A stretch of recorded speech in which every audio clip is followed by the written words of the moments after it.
Well, it is Victor with Claire Mix. And you're thinking, who's Claire Mix? Who's Claire Mix? Well, she's someone very, very important, and it's an honor to have her on this channel today. You know, I don't like saying show, but anyway, who is she? She is the director, the producer, and the writer, and the film, the music writer. Is that right? What do we call it? Composer?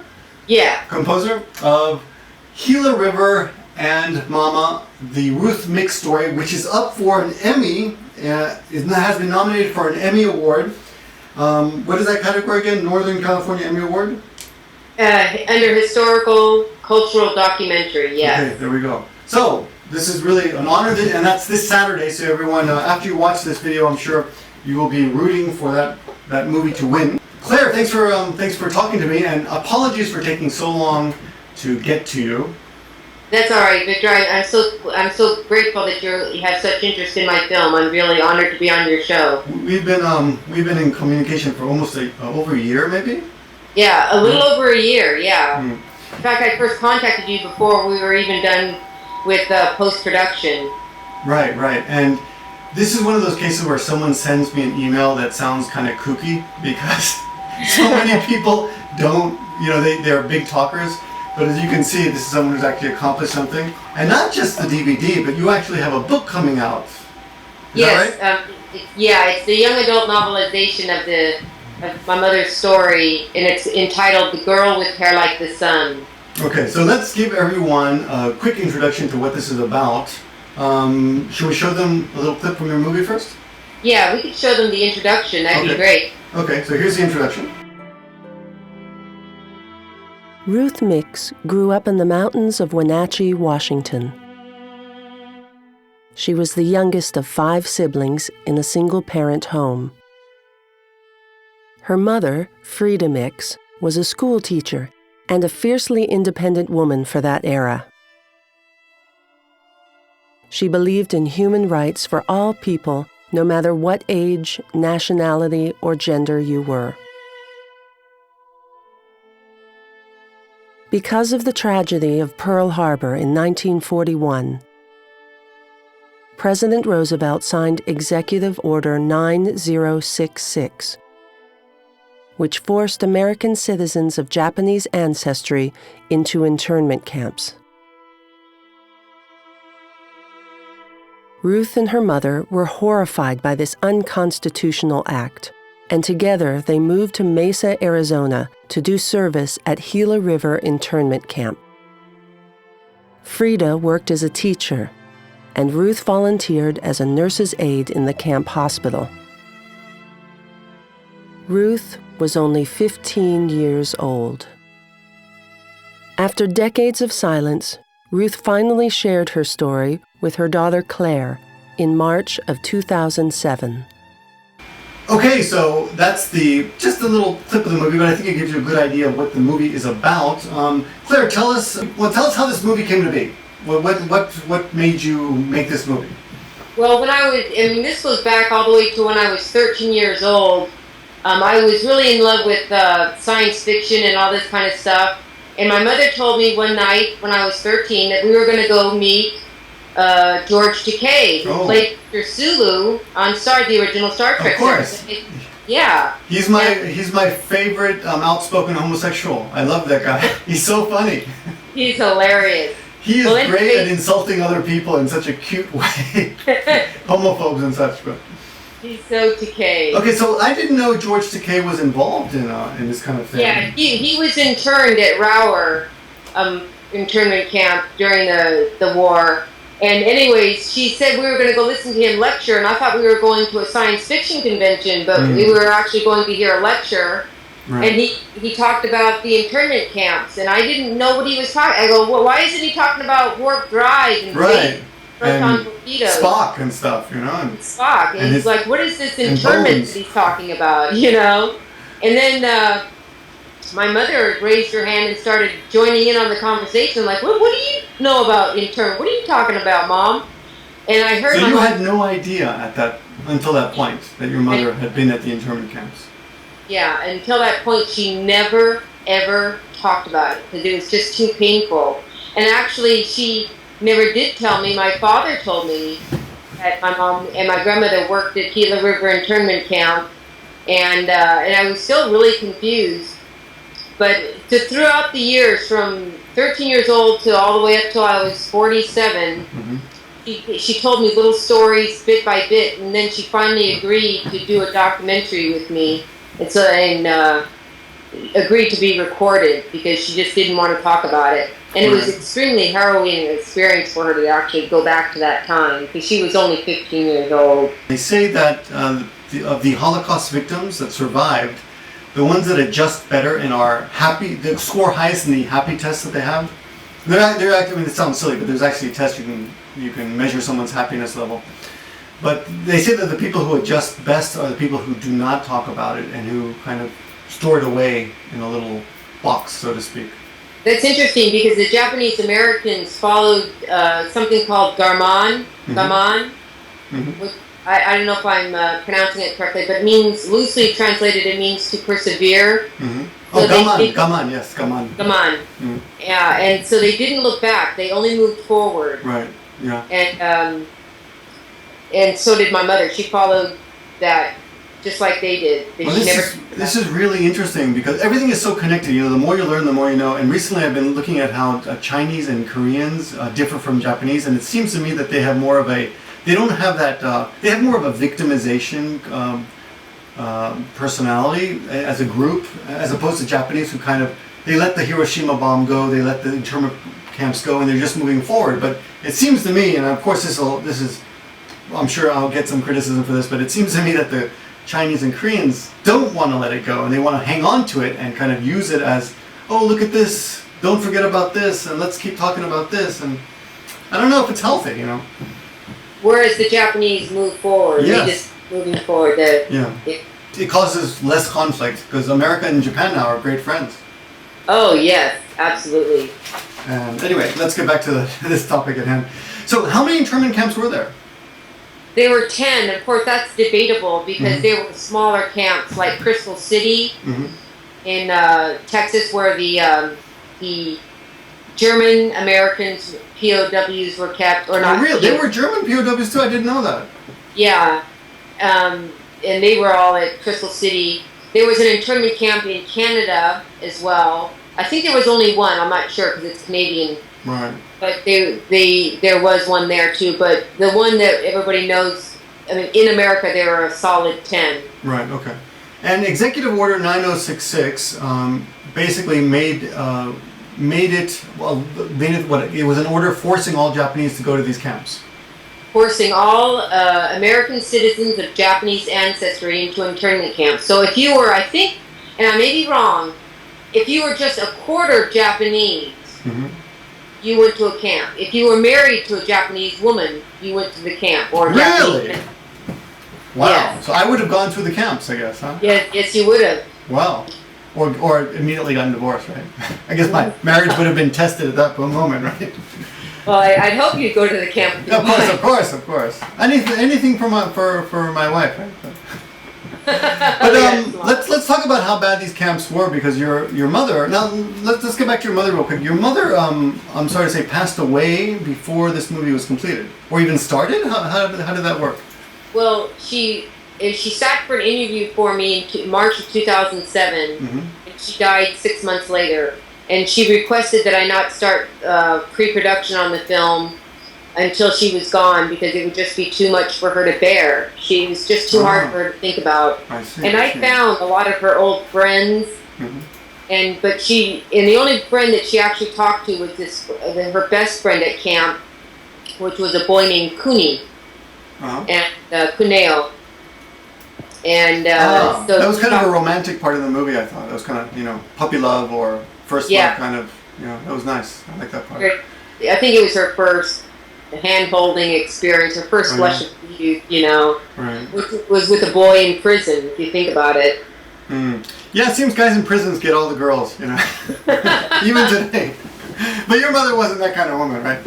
No, she wasn't fascinated with this, and he wasn't a real criminal anyway. But that was a really fascinating scene because it talks about how he was trying to assimilate into American society by wanting an American name, right? Yeah, he wanted to change his name to an English name Right. And he asked my mother to pick a name for him. Right. And her first words out of her mouth, she told me was, "Hasn't enough been taken away from you already? Why let these idiots take your name? Don't let them do this." She tried to talk him out of it so much.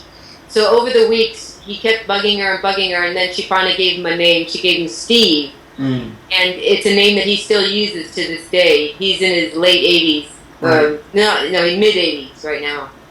Okay. It still goes by Steve. It took me 5 years, but I found Cooney. Oh, okay. But he never appears in the movie. No, Okay. he's a strong believer in Galan, Mhm. and he said I could interview him on the phone, but he didn't want to be in the film. That's right. That's what it is. But I was amazed at how many cool old Japanese people you did find. And I guess they're not. I shouldn't say Japanese.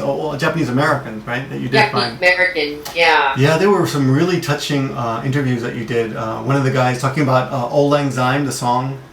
Oh yeah, that's Hayao Shishino. Yeah, that was really When he touching. was being bussed out of, when they were going through the evacuation process, and they were being forced onto these trains and these buses, leaving the town and being forced out of their homes, they kept playing Auld Lang Syne over this big loudspeaker, and whenever he hears it today, he just breaks down. Even in his interview, he broke down crying, because I'm getting choked up just thinking about it.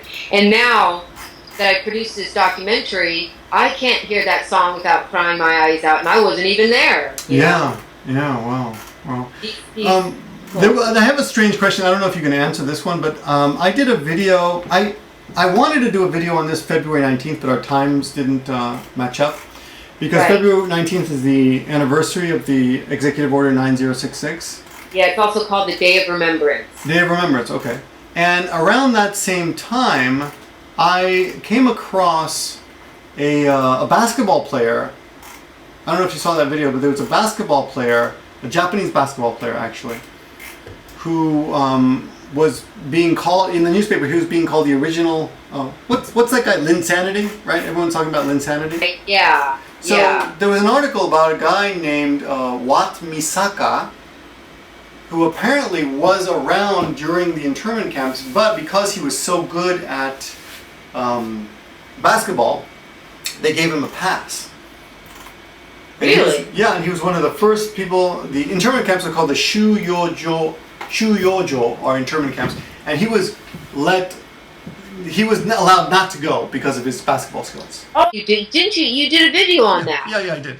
Yes, I do remember that now. Yes. Okay. On February 17th, it's called Pre-Linsanity was Japanese, and I point to this guy and saying he was probably the first Asian. Actually, he was the first Asian in basketball, pro basketball, I think. Yeah. Right on. But you don't know anything about him in internment camps, or how did he get around that, or were other people allowed? I mean, were special allowances given? Some were, after the first year, some of them were let to go, not to be free, but to go work jobs and then come back to the camp. Oh, really?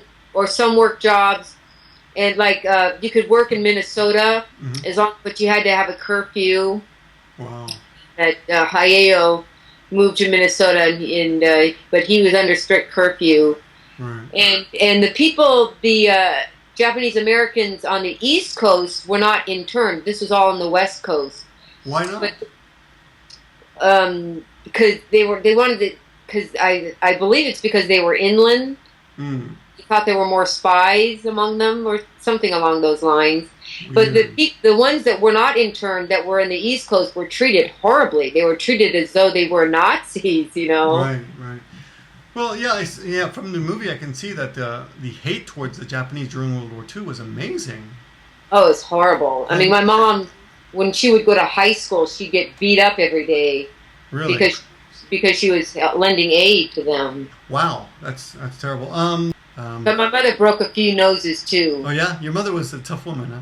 Oh, she was really tough. Anybody who came up and called her un-American, she'd break their nose. One of the great things about this movie, is showing us now that we've become such great friends after having so much hate directed at the Japanese Americans. I don't know if this means Americans are shallow or very forgiving, because now apparently 80 to 90% of all Americans see Japanese as in a positive light, and I think it's a little less from the Japanese point of view. It's like 70, 80%, but still, we like each other as populations can, as much as a population can like another population. Well, I mean, I think Amazing. we love each other. It's this wonderful love. I think we all love each other. I have a flag, a Japanese flag, and an American flag. I feel, I love the Japanese culture and the food, and you got to admit that when you go to Hollywood, of all the cultures in the world that are non-Western that are represented, it's always the Japanese that are the most represented, right? They've done a great I agree. We've got a great marketing team over here, great advertising team. The attitude that we Westerners have towards the Japanese is just completely positive. There's nothing left over, right? Nothing. I mean, it's everybody in my Facebook friends list, all my former students and who are now in college. I mean, they're obsessed with manga and the anime and all that. Oh yeah. I mean, we talk. They speak.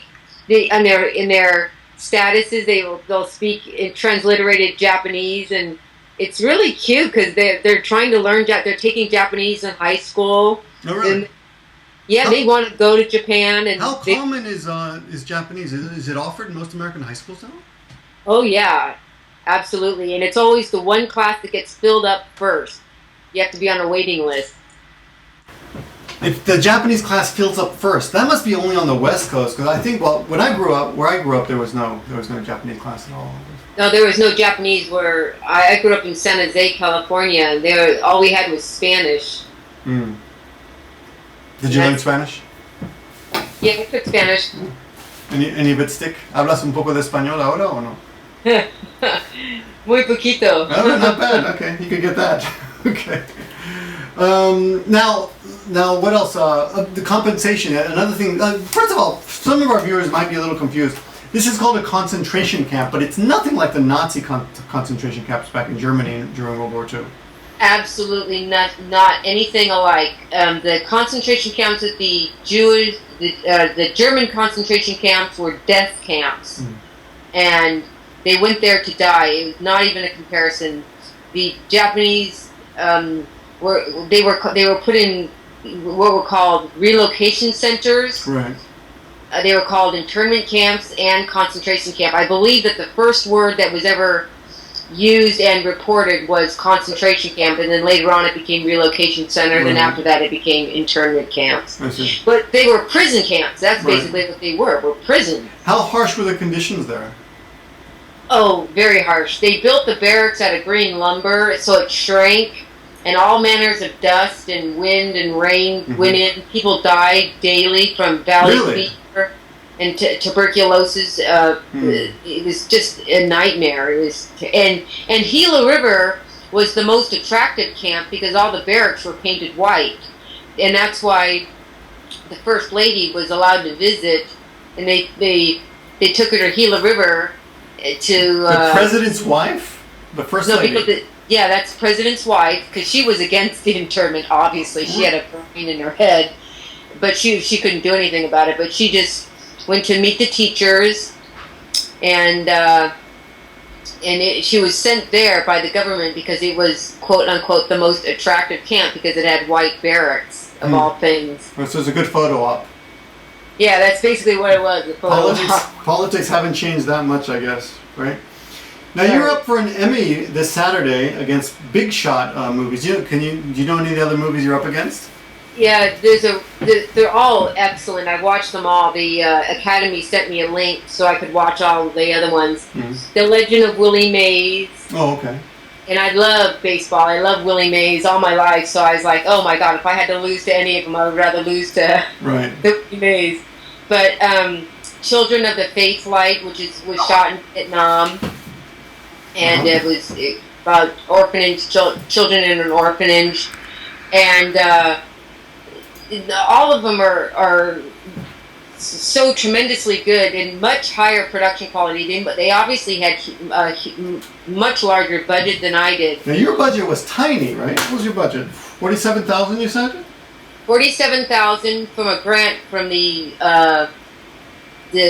California State Library. And then we had that matched by somebody else, so it was about $100,000. Wow!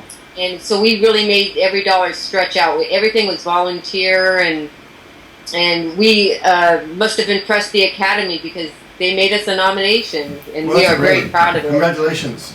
Thank you. On top of which, I think I didn't know this until just a few minutes before we started this interview, but because you appear in the movie, right? Yes. You appear in the movie and you're sitting down, but I had no idea that you actually had no choice about sitting down. I'm living with Parkinson's disease. I'm in a wheelchair or in some kind of electric mobility all the time. And the reason why I look so stiff in my interviews because I'm gripping the side of the chair, controlling my shakes, my tremor. And I look very stiff in the chair, but, we all have to do what we can do. That's but amazing. I'm just glad I was able to, I want to do a whole new interview on you and ask you if you're capitalizing on how Michael J. Fox has made Parkinson's cool. Well, do you have like a support group? You guys talk about that? I mean, no, not really. People really look at me.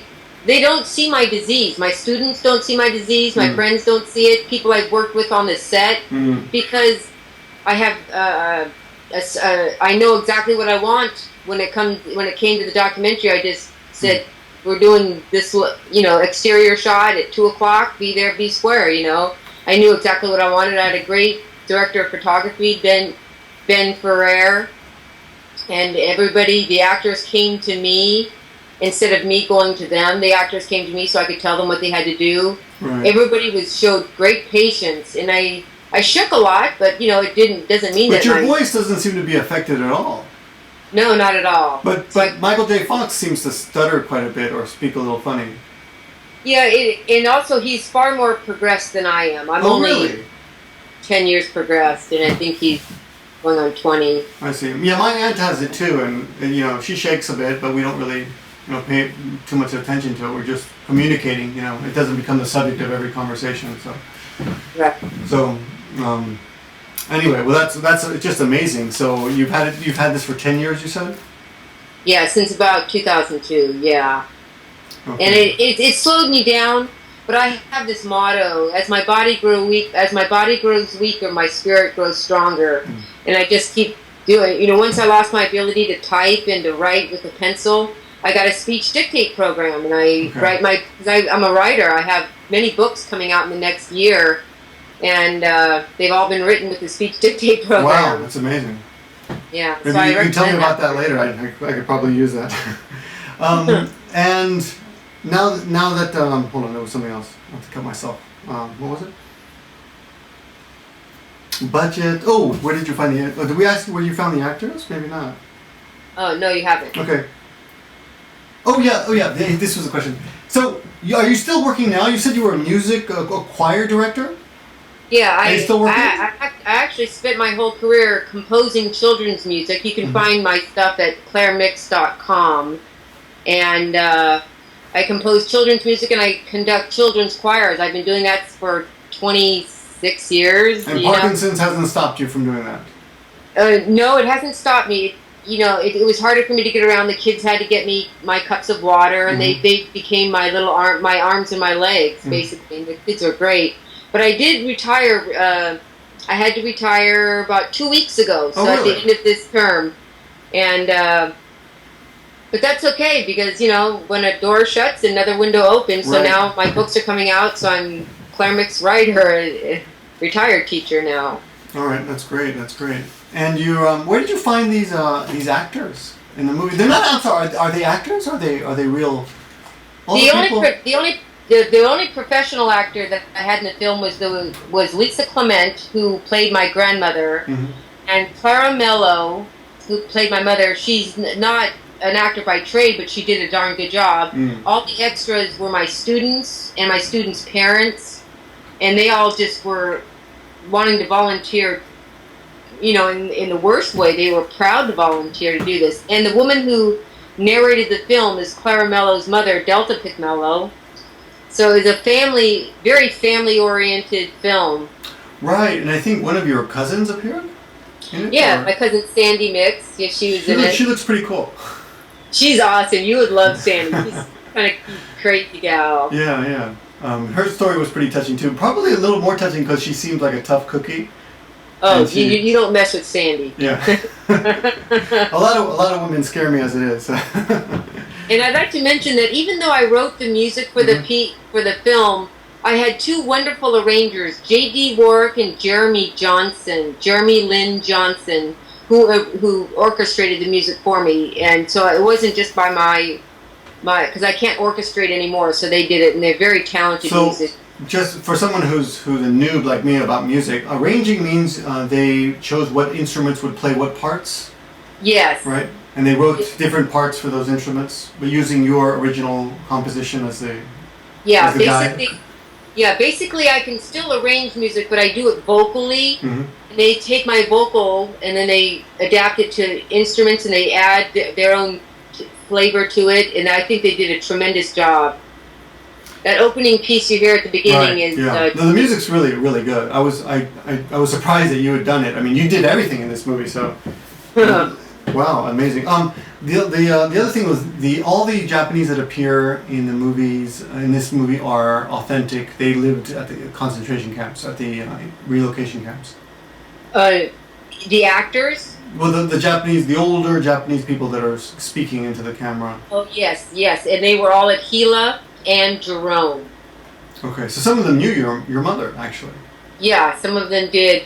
There was one particular woman who was friends with her, but she didn't want to be in the film, so she sent a letter, and that's that one. You read that letter. Somebody read that letter out. Yeah, Del Mello reenacted that letter.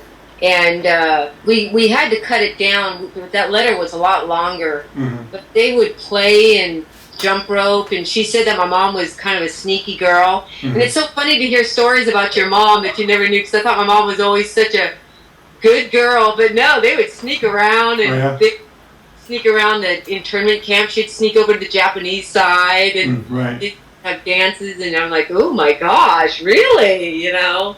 Well, it's a great movie. I've been using it to teach English in my classes. I teach some older women. They really enjoyed it. They're really touched by it. A lot of them don't know much about it, and they want to know where they can get it. If you go to GilaRiverandMama.com, that's GILA River and Mama.com. Okay, I'll put the links in the description. I'll check the links and make sure they're correct and put them in the description. Yeah, you can find out more. If you're a teacher, go ahead. You can email me from that site too if you have any more questions. If you're a teacher and you'd like to have me come speak at your school, myself and the other executive producers, Charles Class. Well, you'll go to the school and show the film and speak. Oh yeah, we've been doing that for the last year. Absolutely. That's great. Well, have you thought about coming to Japan? Well, if I wasn't so afraid of flying, but yeah, we would love to come to Japan. Are you kidding? Japan, that would be like a dream. It's like a 9-hour trip, I think, from California or so. 9 or 10 hours. Can I go by car? I'm kidding. You can bicycle if you get the right head equipment. Well, I'm gonna shop it around. I have some friends in the TV industry. We'd have to add subtitle to it, but that's another conversation. So that's something that you and your students can do. You can also translate my book, which would be great. Ah, when is that coming out? Next week, The Girl with Hair Like the Sun. It's a little. It has much more detail than we could fit in the documentary, and it's has a lot more humor because a lot of funny stuff happened too that we couldn't fit in the documentary. And can we get that on Amazon or where? Yeah, you'll be able to get it on Kindle and most e-readers. Okay, and also, great. And I'll also have a softback edition that we're having distributed by Class Books. That sounds great. That sounds like a good textbook too.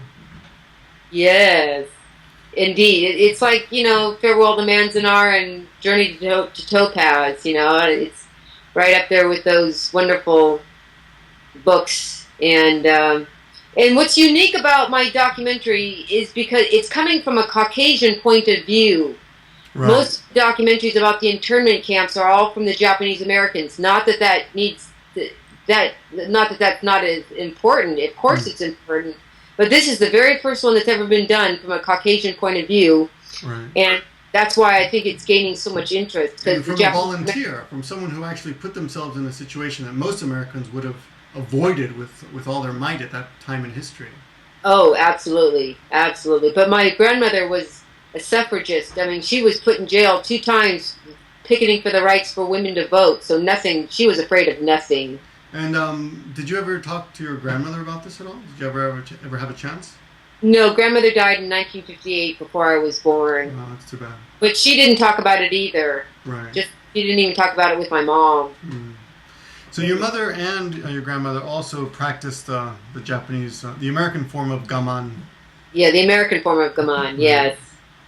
Well, you seem to be doing okay, despite the Parkinson's. You seem to be moving forward at full steam right now with all these projects coming out. Oh, absolutely. I got a big smile on my face and a lot of stuff in my heart that I want to get out on paper and share my stories and share my documentary and just make new friends, especially in Japan. And so come to my Facebook page too, the Gila River and Mama Facebook page, and I love meeting new people and keeping the conversation going. That's what I like to do, keeping the conversation going. Right, well, I'll put links to all your pages. People can get in touch with you, to the book, to the DVD, and to your Facebook. Are you tweeting as well? Are you tweeting? Yeah, but I don't do the tweeting. My webmaster does. Okay. But my personal site is claremix.com, which is an easy one to remember too. Okay. And that's where you do your music. Yeah, we'll have the books available there as well. Okay, It'll great. just reroute you to the distributor. Okay, great. Well, great. Well, I want to thank you for getting the word out there, Victor. I think it's still a very important part of American history that a lot of people still don't know about. Yes. Statistically, 90% of American school kids still do not know about the American internment. And it's something that I don't think we should forget. We don't have to dwell on it, of course, but we must not deny it nor forget it. Right. Always remember it. Yes, please be sure to check out the links below and like her Facebook page and connect with Claire Mixed, and maybe we can help spread a little more information about what really happened during, what was it, 1940s? How long did it last? I'm sorry, that's one big question I should have asked earlier. When did this dissolve, or did they let everyone out as soon as the war was over? How did that work?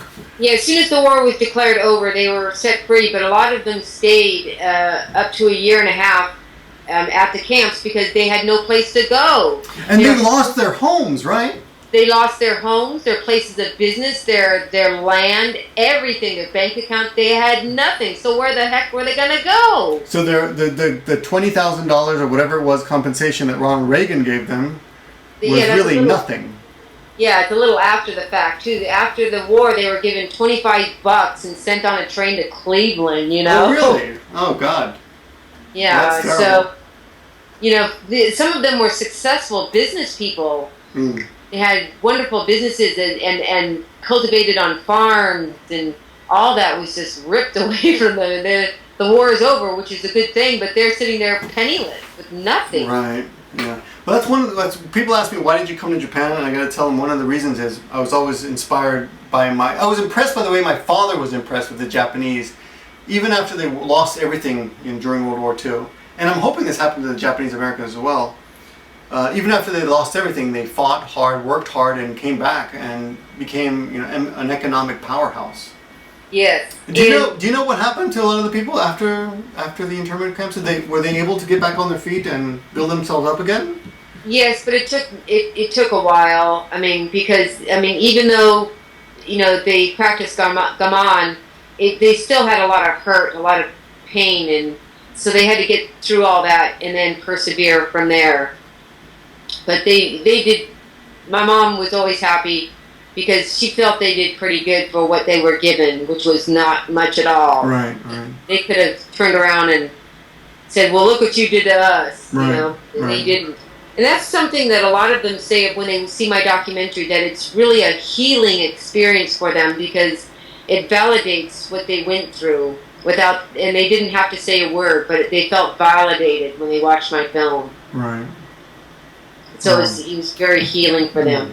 Well, everyone, I've watched this actually more than once, maybe 3 times now, and it's a great movie. If you're interested in Japanese history and in American history, it's something you've got to see. So check it out. Go to our homepage, order one for yourself, and help support an important work and an indie work that's going up against a bunch of big powerhouse documentaries this weekend at the Northern California Emmys. So everyone, knock on wood, keep your fingers crossed, and let's hope that this comes away with something. Thank you, Victor, so much. All right. Thanks for watching, everyone. See you guys soon. どうもありがとう。